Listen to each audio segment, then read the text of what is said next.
about this matchup at the beginning of the day. A lot of us were thinking we were going to go to 5 games, but here it is, the 3-0, pretty commanding. I thought that Huni was going to get a lot of resources and roll over Koro, who we haven't seen in 2 months. And I thought that 3-0 was something that we definitely could see today. But after that first game, I did think it was going to go to 5 just because of how close it was and the different strategies that we were seeing. Yeah, and I think that this was a 3-0 series, and don't get me wrong, Fnatic made me a believer at MSI. I think I said it back then as well, that like I went into MSI and I didn't really have like really high expectations for this European lineup, and ever since then I've always kept like a really close eye on Fnatic. And I think the thing that impressed me today is that like game 1, like to me, Yellowstar carried that game. That re-engage was like superb, and like he brought them back into it, right, with great shot calling.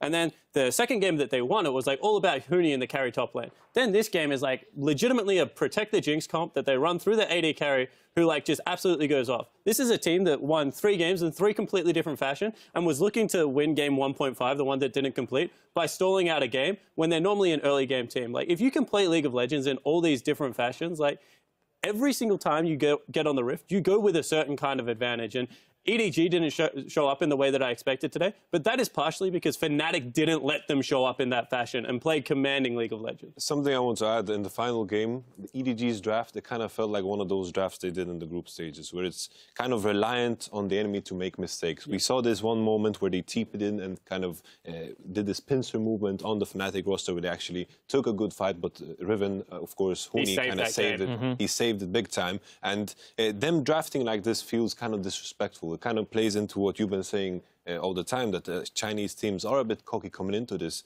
And seeing them draft in such an important game in that matter is kind of disappointing to me. I think we saw it in the draft, and we saw it in the play as well. When they were chasing down Febivin in game 1, and they could have double TP'd to the bot lane to possibly end the game, that was something I thought they were just overlooking. They could have at least tried it. They could have gone for that play, and it showed in their draft as well. But something I want to touch on is the draft, the Fnatic that you were touching on. Because not only are they getting a great draft that they're comfortable with afterwards, and they get to pat Daylor on the back, they know how to play whatever comp they come out with. They're saying, this is our win condition. This is what we need to do to win the game and put ourselves in the driver's seat. And I believe Daylor and Yellowstar are the 2 people to credit with that, because right before Champion Select ends, they're figuring out, what are we doing? How are we playing the first 20 minutes of this game? And they take over with in-game shot calling, and I love that. Yeah, and that's what I really want to hit on here, because when I talk to Deficio, and I talk to him a lot about the Chinese teams, we say that EDG, like when we give them a name, are like the chess masters. When they're playing the best League of Legends, they're trading pieces with you until they can take your king. Like that is legitimately how they play the map. What happened today, which is why it's so impressive for me, and now why I'll watch Fnatic even closer, is that Fnatic won every single one of those trades in the end. And then even when it looked like EDG was going to make that game-winning change, Fnatic just did something, right? Like, they kited out with Victor for long enough to save the game. Huni somehow picks up a kill on the AD carry to delay a Baron that would have come through in 22 minutes in that game. Somehow a headbutt pulverized at like 3,000 gold deficit in game 1 completely swings the whole momentum. And if you're able to just have X-factor moments like that, it's not like they have one. They had one in like every single game. You're just going to win League of Legends. It's also the fact that like in the first game, that big team fight, the thing that was worrying me coming into this and predicting that Fnatic would win, the one thing that kept me worried for Fnatic was EDG's kind of way of fighting in the later, the scrappiness and the way they kind of find intelligent ways to catch people off guard. And that never happened. The moment we saw that fight, that kind of won them the game in the first game, I was relieved. Well, and that's where I want to get into the scrappiness and this game in particular, because like, yet again, we saw EDG draft themselves into a low wave clear comp that has a difficult time sieging, slightly better because they have the Gragas and the Sivir together, so there's slightly more engage, and they at least have a ranged AD carry. But they continued to draft themselves into these compositions, and this goes to your point about the Daylor and the coaching staff for Fnatic responding in kind with a perfect composition to counter that. And where is it coming from, or what is the stubbornness for EDG that they wanted to stay in that mode? So one thing I will say is EDG, in my opinion, and I think a lot of Chinese fans' opinion, is they're the best coached Chinese team. So this just shows, like Aaron and his coaching staff, they have people like Reaper that are like great Korean players that like train their top laners. Like they are honestly a very well-coached team. But it speaks to the fact that when they play against Chinese teams, they are missing part of the meta currently, because it looks like right now, China versus China is all the Chinese teams are giving us, and the rest of the world has somehow figured out a meta that China cannot play to. They look underprepared compared to the Europeans and the Koreans. Now, Fnatic came up big today, and playing a huge part in Fnatic's sweep to advance to the semifinals was their mid laner, Fnatic, who racked up 16 kills and dealt over 36% of his team's damage across 3 games, earning the title of Player of the Series. Not only was he consistent across these games in particular and playing at an extraordinarily high level as a rookie to be a top 4 mid laner here at Worlds and put himself in that position in the semifinals, this is a guy that plays so many different styles. When we first saw him, he was a Riven one-trick main mid laner. Then he decided, you know what, I'll play some Xerath, Azir, Orianna, and now he's playing so many different things. And this is the thing I love about Fnatic, is he's not just a one-style guy. We see people who don't have that versatility to him, but he is definitely the full package mid laner. And what's funny, Spawn, you talked about how the team had game-winning X-Factor moments or stars in each game. You know, Yellowstar game 1, Huni game 2, and then a Jinx game 3. None of those are Fnatic, right? But all of 3 of those were made possible by the consistency of their mid laner, and that is why he is landing in this spot of Player of the Series. And one thing I want to say is, like, doing it against other mid laners, sure, that's impressive. Doing it against Pawn 3 games in a row, 4 games in a row, actually, because they played 4 games against each other, is just, like, out of the world crazy. This is a guy that is, like, he absorbs people's powers and throws it back at you, and Fnatic was just able to take it to him, like, every single game. And, of course, it's like I'm just still, in my mind, drawing the comparison to him facing a Pawn at MSI, and it was just night and day. And today we had this glorious mid lane matchup that was so even throughout the game. He's just a sponge of knowledge, and he just keeps getting better. He's soaking everything in, not just pressure, but information. Well, why don't we hear from the man himself? Right now, we've got Jat standing by with our Player of the Series. Thanks, Dash. I'm joined here by Fnatic, who just 3-0'd EDG. You've had a small amount of time to kind of soak in the victory. How do you feel in general about that series? I feel really great after the series because I really didn't expect that we would 3-0 them, because they're a really strong team. They have really strong individual players, but we managed to get a good early game every game, basically. And when EDG falls behind, their team communication falls apart, I think, because they speak different languages in the game, and we were just a better team after getting the good early game. Definitely felt like you guys carried a lot of momentum throughout the series as well. In the interview just now, Shox asked Yellowstar about you specifically and said that you have worked a lot on your mindset this year. Do you want to talk a little bit about what you've done to improve, especially your mindset in game? For me, I've been focusing on my mindset because it was my weakest point. I try to always stay positive, always try to learn anything I can, and even though it's hard in Europe solo queue because there's so many trolls, and it's I managed to get a good mindset for this tournament, and it's helped me a lot because 1 year ago I would get mad or like frustrated very fast, but now it's completely different. So if something bad happens in the game, I can just get over it, and then I can just focus on the game and win the game. And the upcoming game will be the semifinals now. You guys face the winner of the Coup Tigers versus KT Rolster. Ask this question every time. Is there a team you would rather face after the results tomorrow? And how are you looking at that matchup that's happening tomorrow? I think I would rather... for me, it doesn't matter who we face, actually. But I think Coup is the better team, so I think we're probably going to face them. But I'm not sure yet because scrims are not like the real matches, so it can go either way. We have a lot of time off now, or like a few days, and we will definitely be prepared. Have you actually had a chance to scrim both of those teams back in the group stages?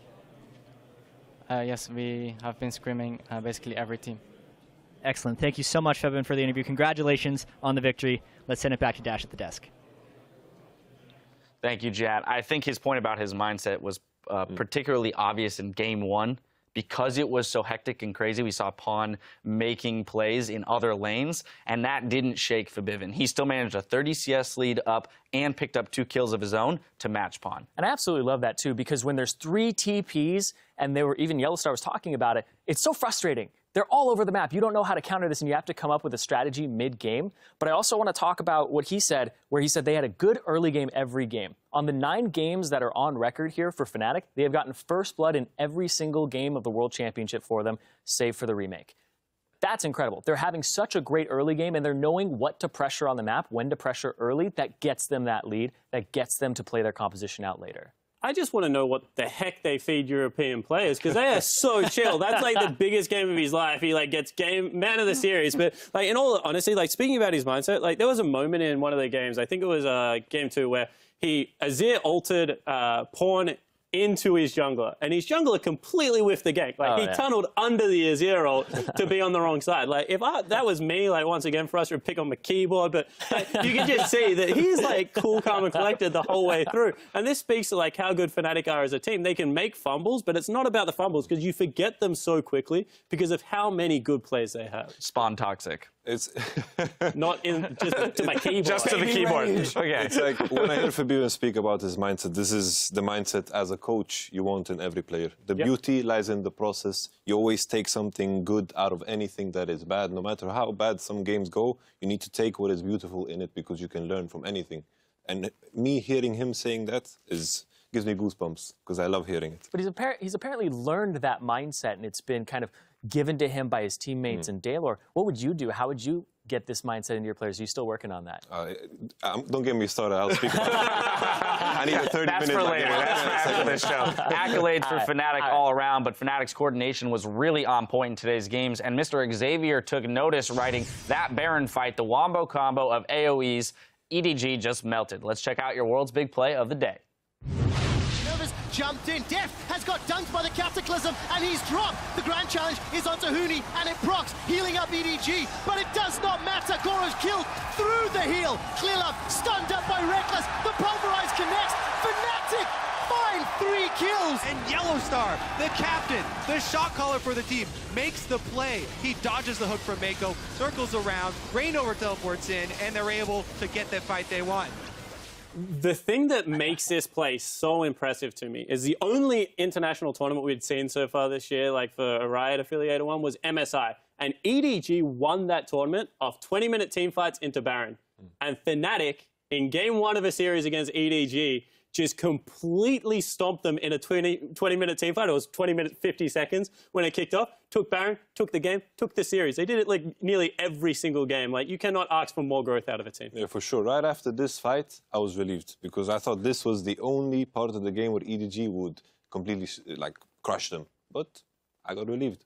I could breathe out. Yeah, they were down in kills as well right before that fight. Fnatic was clawing back. That TP from Deft, though, that's what I was talking about. When you bring TP on an AD carry and you don't use it correctly. Yeah. But once again, never underestimate pressure in a game. If you surprise a team like that, people are going to make freaking mistakes. Deft is like one of the best AD carries in the world, and he just completely fumbled it. I felt in that particular game, even though Fnatic might not have been prepared for this particular strategy, I don't feel like EDG were too prepared with this strategy. Exactly. Because in the 20-minute mark, it kind of felt lost. That we didn't really see Jace That was being the question active. mark. That was the question mark. That was It the reminds me question of mark when in the business plan. Maple took cleanse instead of ignite on Ahri, and he didn't feel comfortable with it, and he cleansed in front of a Gragas that had no HP. Right? You have to be trained with these things. They have Fnatic's win leaves just 1 spot open in next week's semifinals, which will be claimed tomorrow when KT Rolster takes on the Coup Tigers in our last quarterfinal showdown.